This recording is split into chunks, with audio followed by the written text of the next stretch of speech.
This spot used to be an overgrown, forgotten corner of my backyard, just a giant pile of sticks and brush. But today, I'm beginning to transform it into a thriving sanctuary for birds. Join me as I share my journey of turning this neglected space into a living landscape full of food, shelter, and song. And I'll show you how to invite new life into your garden as well. I moved into my house a little over a year ago, and since then I've been able to transform 2 spaces in my backyard. I created a beautiful food forest under the existing apple trees and converted an overgrown vegetable garden into a native plant wildflower garden with a beautiful pathway that gives access through the garden gate.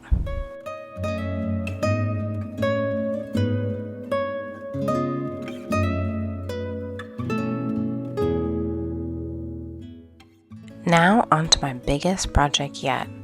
I'll be creating a living landscape, a garden for birds, bees, and other creatures along the back fence of my yard, getting rid of the giant pile of brush, weeds, and trash that's currently there.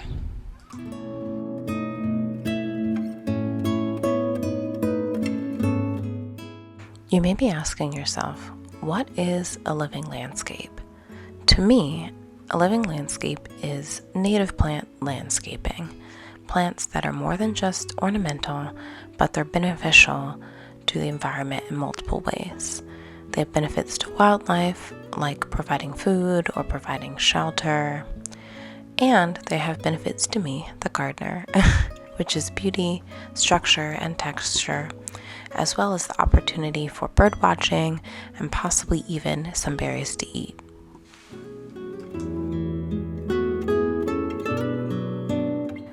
OSU Extension Office defines native plants as plants that occur naturally in a particular region where they have evolved over thousands of years to adapt to physical conditions and develop relationships with other living organisms.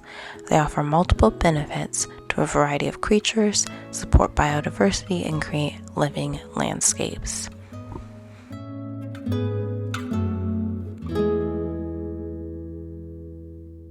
Okay, but before we can get started with planting any new plants, I need to take you back in time to what this area looked like this summer and show you what I was working with for an area I had to restore to create our living landscape.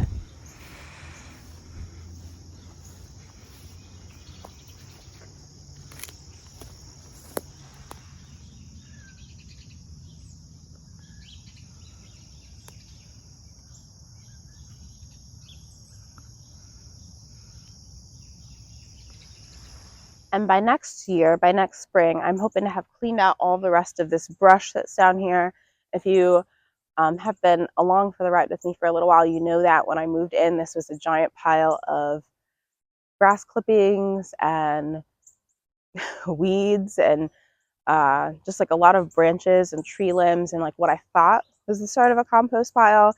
And then once I started to dig into it with my pitchfork, found just like plastic, trash, food containers, flip-flops, just like ridiculous things. Clearly, whoever was here before it was using this mostly as just a trash pile in their yard. And so I've been working slowly but surely at digging this all out, bagging it up, taking it and trashing it, which has been a sad and frustrating and long process. But I've made great progress. I don't know if you can see, this area was built up to here. You can see sort of where I cut out some of the grapevine.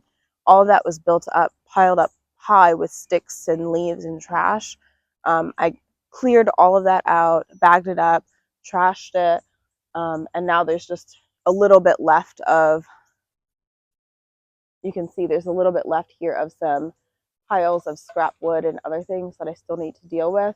So that's going to be probably my winter project, is to get rid of all of that.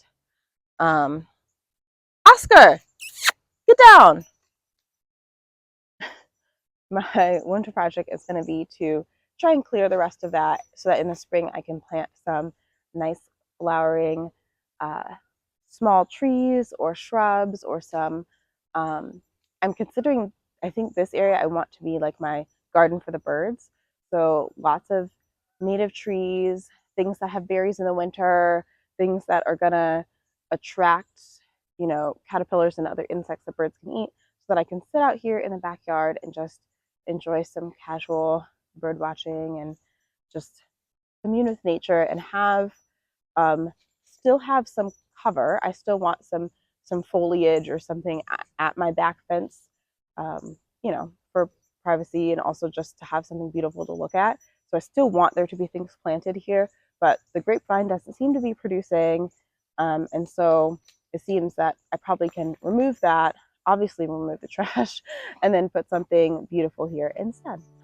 In this area here, I make this sort of like my lounge hangout spot, and then all along the back fence, some like really beautiful native shrubs, maybe some some like shorter understory flowering tree shrubs, some things like dogwood maybe, and then also some berry bushes, things like winterberry or I'll have to do some research, but I'm hoping to add some berry bushes. There is kind of a sad old swing set back here, which we do occasionally use, but it's very clearly leaning and not in the best condition. So one of my hopes for next year is to replace this with a safer, newer play structure with swings for my little one, and then actually move it forward into the yard so that this back area can be more can be turned into more naturalized landscaping, and all of the play equipment can sort of be centralized in just one area. So that's the hope, is that we'll have some pretty bushes back here.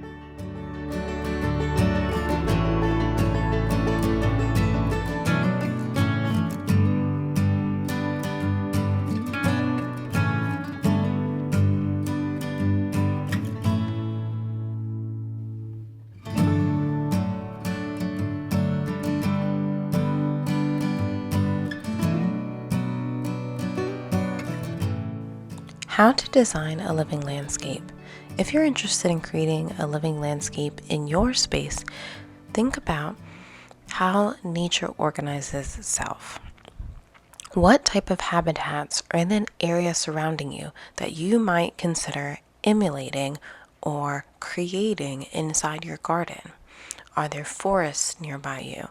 Prairies? Is it more swampy and marshland? Are there aquatic habitats like lakes or rivers or streams? Thinking about what types of environments are around you would help inform what type of plants would do well in your space.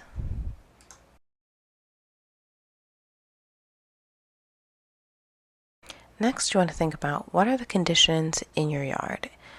Is it sunny or shady in the spot where you want to plant? What's your soil type like? Is it very wet? Is it very dry? You want to use these conditions of your backyard or your planting space to determine what kind of habitats make sense.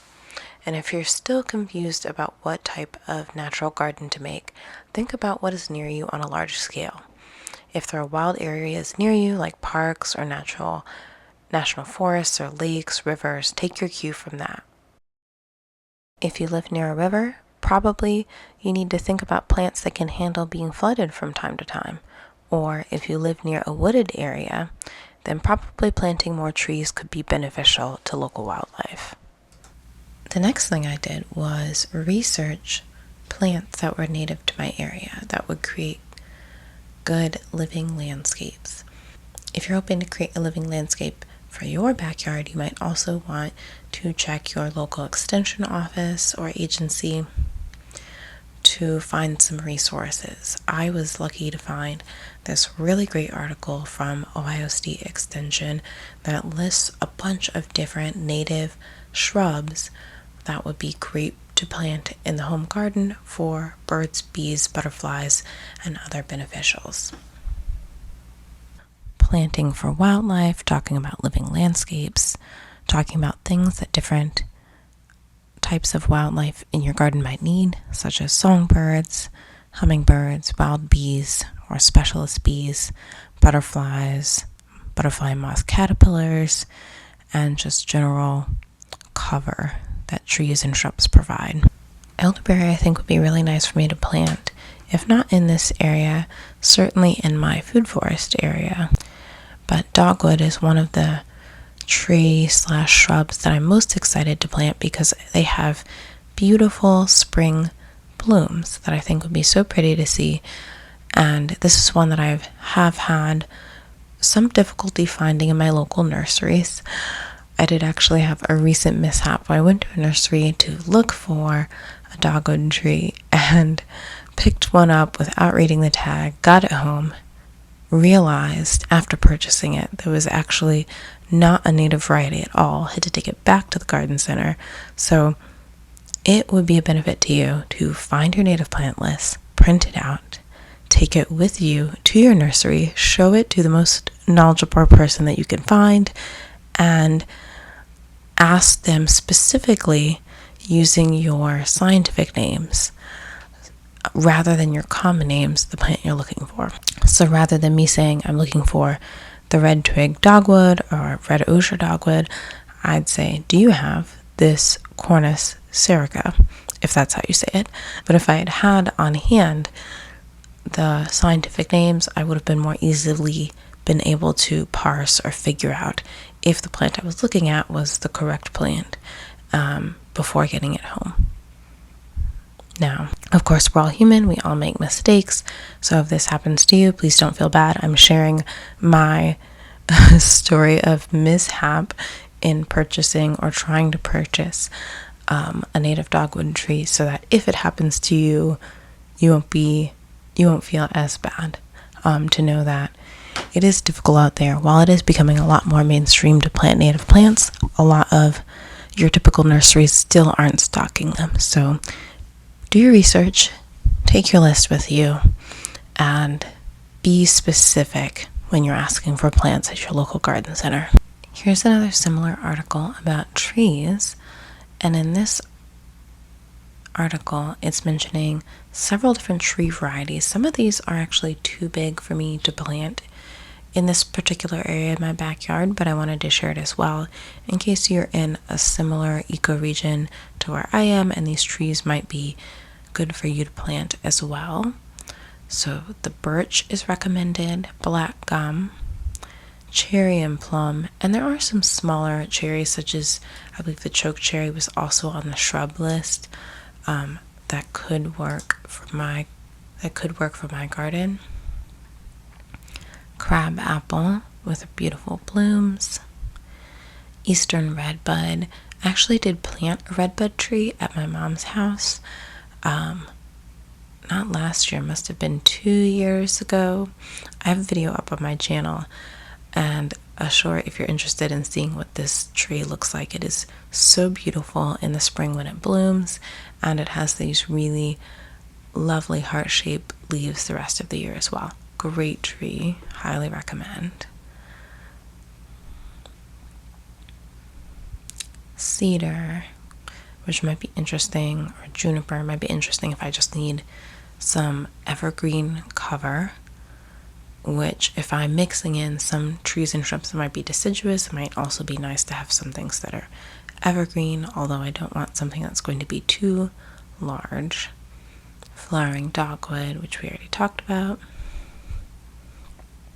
Hawthorn, maple, another huge tree, but a great beneficial tree to plant. The oak.